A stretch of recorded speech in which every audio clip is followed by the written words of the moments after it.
If the government forced you onto a nationwide TV show where surviving 30 days made you a billionaire, but every trained killer and every regular citizen in the country could hunt you down for a cash reward, what would you actually do?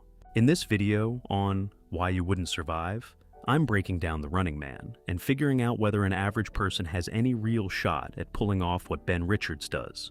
Let's find out. We're not just some random contestant here. We're broke, blacklisted from most jobs, with a sick kid, and rent we can't cover. That's important because it means we're not walking into this for fun or for content. We're walking in because every other option already failed us. That's the mental state we're starting from. The rules breakdown. Let's actually break down the rules of this thing. 30 days. Survive to the end. Win $1 billion. Every day you survive, the reward money climbs, and it doubles at the end of each week. You get a small cash advance and a 12-hour head start before anyone's allowed to hunt you. After that, professional hunters are actively trying to kill you. But so is literally anyone else in the country, because any regular citizen can also collect a bounty for reporting your location or killing you themselves. And you have to prove you're still alive every single day by filming yourself and dropping the tape in an untraceable network mailbox, or you're disqualified. Here's the first problem with just lay low. Laying low requires you to disappear completely. No work, no known contacts, no digital footprint, except you have to surface and be seen, at least briefly every day on camera, to prove you're alive. That's not survival, that's scheduled exposure. Every single day, you're required to create a moment of maximum vulnerability, on a fixed clock the network controls, not you. Can you just disappear? Our best move at the start is to get off the grid as fast as possible. Fake ID, a disguise, maybe a costume that lets us blend into a completely different social role for a while. A black market contact can get us papers and a couple of costume options. A priest, a war veteran, an executive. Each one buys us a different kind of invisibility depending on where we are. Worth noting, we should not expect to get a weapon this way. Any serious black market dealer isn't going to hand a gun to someone who just signed up to be hunted on national television. Too much heat, too much risk to their own operation. So, whatever survival plan we come up with has to work without a gun for a good chunk of the run. But here's the deeper issue with disappearing. This isn't just a manhunt with people looking for us. It's a surveillance state. There are hidden DNA scanners built into ordinary street lamps across the entire country, quietly sampling fragmented genetic material as we pass by. That means our actual physical presence is trackable at a technological level, completely separate from whether anyone recognizes our face. A disguise protects us from other people. It does nothing against a network of scanners we can't see and can't avoid just by looking different. So, the real strategy isn't avoid recognition. It's minimize total exposure time in any single tracked location, which is a much harder, much more exhausting game to play for 30 straight days. What the other runners teach us. We're not the only contestant, and the other runners are basically free data points on what does and doesn't work. The first case, a runner gets caught on a live broadcast flirting with a cashier and dies minutes later. The movie never actually confirms how the hunters found him, but it's worth noting he wasn't exactly making it hard on them either. He's not moving with any real urgency or caution anywhere we see him, just wandering around like the clock isn't running. So, while we can't say for certain the flirting itself is what did it, the broader pattern here is pretty damning. Even if the exact trigger is unclear, a relaxed, carefree demeanor while actively hunted is not a strategy, it's a countdown. The second case, a runner deliberately draws massive public attention with a loud, public act of defiance, basically choosing spectacle over survival, and gets killed shortly after by opportunistic civilians looking to cash in, not even the professional hunters. This one's a much cleaner lesson. Any move that trades safety for a moment of satisfaction is a losing move in this specific game.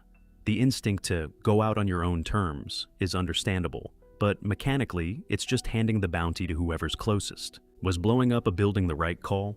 At one point, cornered with no way out, a fire started for basic visibility spreads to a stash of flammable material, and hunters shooting blindly through a door end up igniting a gas line, leveling the building. This isn't a plan, it's an accident cascading out of a survival situation. But it's worth analyzing anyway because it teaches something real. High visibility survival wins are still visibility. Yes, it works in the moment. It also turns you into the most wanted person in the entire country overnight, doubling every incentive for random citizens to come looking for you specifically. The lesson, an action that saves your life in the next 5 minutes can still be a net negative over the next 5 days. Every survival choice needs to be evaluated on both timelines at once. Not just, did I make it out of this room? Can you actually trust anyone? At some point, pure evasion stops being enough, and the only way forward is trusting other people, which is its own massive risk calculation. One ally, fully committed to helping for purely principled reasons, offers up his own late father's fortified hideout and a real working escape route underneath the house. But before any of that gets tested properly, he makes an unforced mistake. He deliberately triggers the network's emergency alert button himself, calling in a break-in on purpose to draw out a response he thinks he can control. Except, that response wasn't actually necessary. His own mother, the one person who genuinely posed a risk of exposing them, had already been contained without it. There was a version of this where nobody presses that button at all, and the two of them quietly reach the bunker location unimpeded. Sure, the bunker turns out to be gone regardless, but that's a separate problem they'd have had to solve either way. The button press specifically is what puts a target on the house that didn't need to be there, and it's the first domino in the chain that eventually gets him killed. That's the real takeaway on trusting allies. It can massively extend your odds, and it does not remove the fundamental problem that you're in a lethal environment where perfect execution and one unlucky second look identical from the outside. You're dead either way. The system is rigged against you. Here's the actual core problem with treating this like a survivable game of skill. The people running it aren't neutral referees. They're producers optimizing for ratings, and they will manipulate outcomes to get better television whenever they can. At one point, a hunter closes in through a tunnel, and the show's producer personally calls in, not over a radio, but literally through the hunter's smart glasses, coaching the exact timing of the confrontation like a director calling a shot.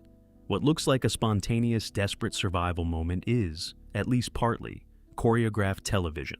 Later, the producer claims the runner's family was tracked down and killed, a direct violation of the show's own rule protecting contestants' families, and uses that grief to pitch a lucrative spin-off deal in exchange for a staged, cameras-ready revenge killing. Whether that claim is even true becomes a real open question, which is the whole point.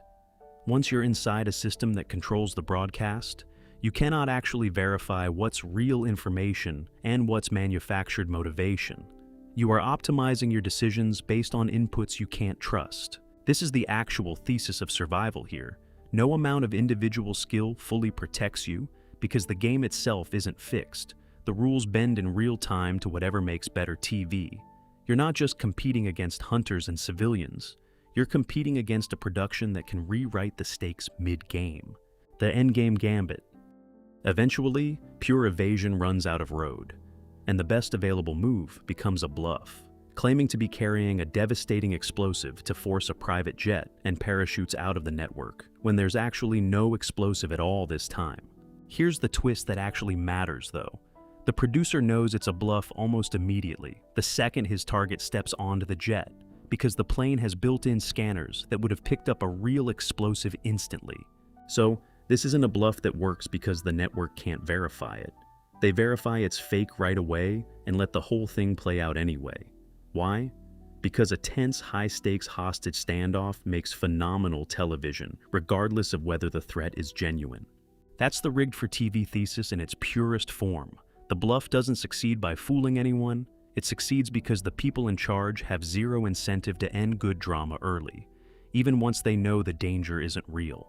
Once aboard, a fight breaks out in the cockpit, and gunfire, not producer manipulation this time, chews up the flight controls, sending things haywire. In the chaos, kicking the controls to force a sudden dive throws everyone toward the ceiling, including a loose weapon, which gets grabbed mid-air to finish the fight. That's genuinely clever improvisation, using an emergency the situation itself created, rather than a weapon you brought in, to end a fight you were otherwise unequipped for. And when the jet is aimed at network headquarters as a final threat, the network actually shoots it down with real missiles before impact. No fabrication there.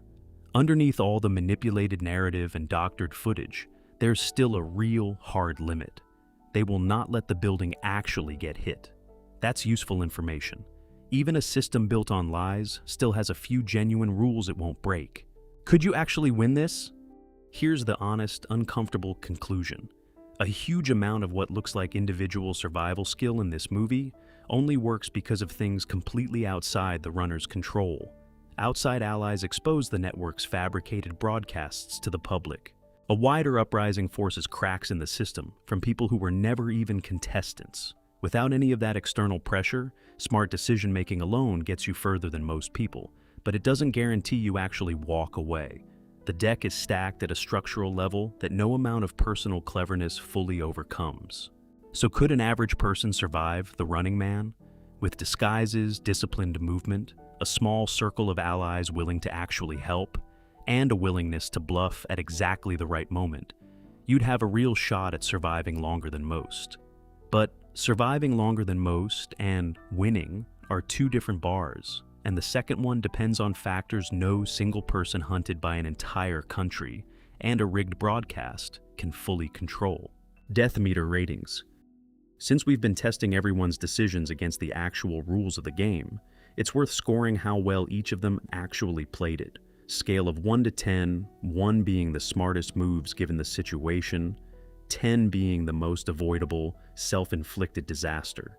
Ben Richards, 4 out of 10. Most of his individual calls hold up well under analysis. Disguises, controlled exposure, a real improvisation instinct when things go sideways. The points he loses aren't really his fault at all. They're baked into a system designed to manipulate his choices, which by definition limits how much credit or blame belongs to him personally. Tim Jansky, 9 out of 10. We can't prove the flirting is what got him killed, but his entire demeanor throughout is the opposite of someone taking this seriously. Wandering around, no urgency, no real effort to stay unseen. Whatever specifically triggered it, a runner who isn't even trying to look hunted is going to get treated like an easy target.